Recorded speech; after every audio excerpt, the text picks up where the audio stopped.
Et salut à tous, c'est Romain et bienvenue sur ma chaîne YouTube. On se retrouve aujourd'hui pour parler du Ballon d'Or et les gars, on se dirige vers un véritable scandale au Ballon d'Or. Avant toute chose, n'oubliez pas de mettre un gros pouce bleu en bas de cette vidéo, à vous abonner, ça me ferait extrêmement plaisir. Romano qui, voilà, on sait maintenant, est vraiment le journaliste qui sait vraiment pratiquement tout avant tout le monde. Lionel Messi sera le lauréat 2023 du Ballon d'Or et pour moi c'est un véritable scandale et je vais vous expliquer pourquoi.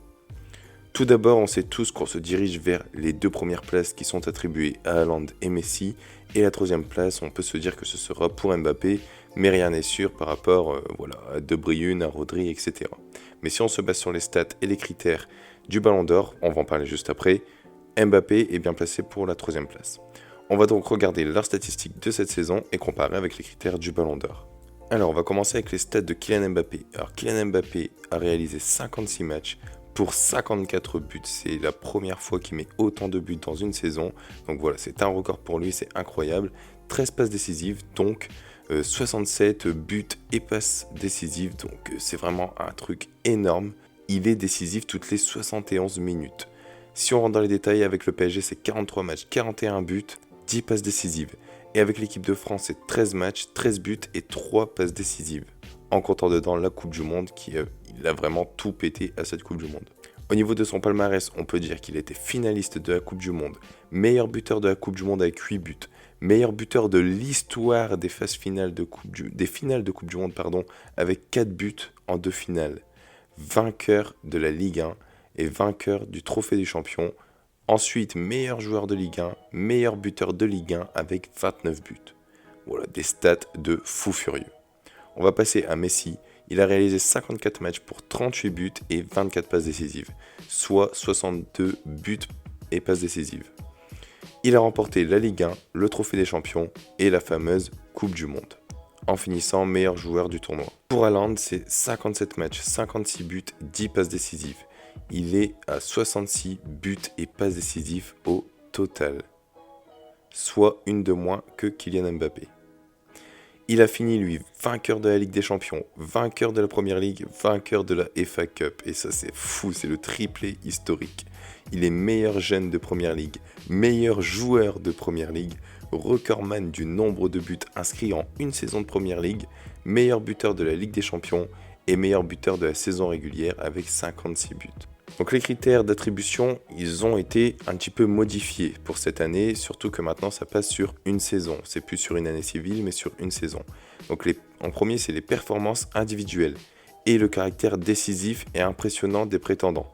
Donc ça, c'est le critère numéro 1. Ensuite, c'est l'aspect collectif et les trophées remportés.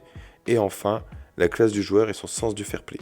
Donc si on regarde tout d'abord les stats individuelles, franchement, elles se valent un peu, même s'il y a plus de buts chez Haaland et Mbappé, chez Messi, il y a beaucoup plus de passes décisives. Donc voilà, on voit qu'elles se valent un petit peu tous. Haaland est à 66 GA, Messi est à 62 GA et Mbappé à 67 GA. Donc voilà, franchement, ça se voit un petit peu. On n'est pas 2-3 près, mais c'est vrai que si on regarde sur ce niveau-là, Mbappé est devant sur les stats individuelles. Si on regarde le caractère décisif et impressionnant des prétendants, Mbappé passe vraiment au-dessus par rapport à sa finale de Coupe du Monde et sa phase finale de Coupe du Monde en tout. Alors que Haaland, dans les gros matchs, on voyait qu'il était souvent absent. Dans vraiment les finales et tout, il n'était pas là. Et Messi, on n'en parle pas. À part ses pénaltys.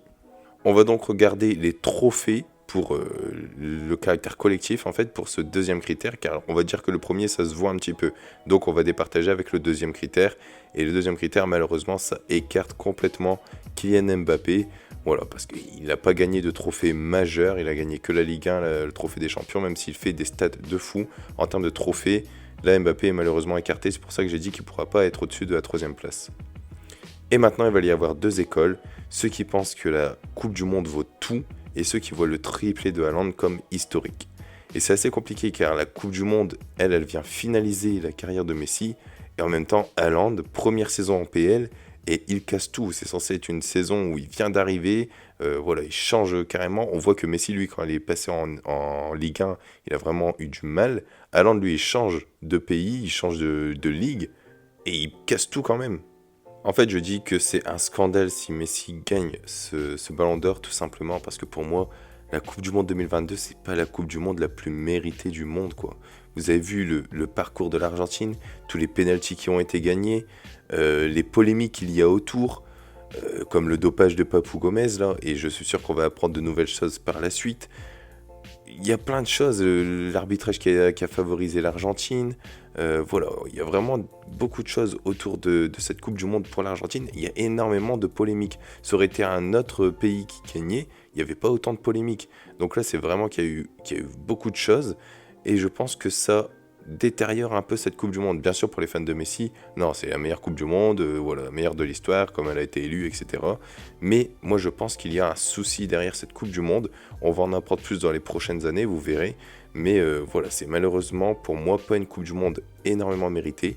Alors que si on compare avec les trophées que Haaland a gagnés, il y a vraiment zéro polémique. Il est trop fort et il a tout fait. Il est vraiment très très bon. Dans chaque compétition, il a réussi à être le meilleur dans chaque compétition.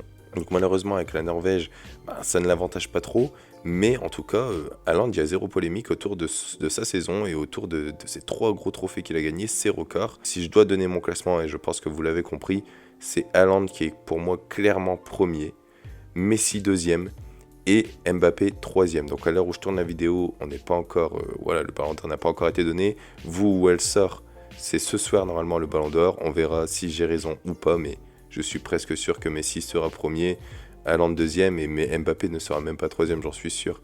Vous allez voir ce classement, il va être encore pourri.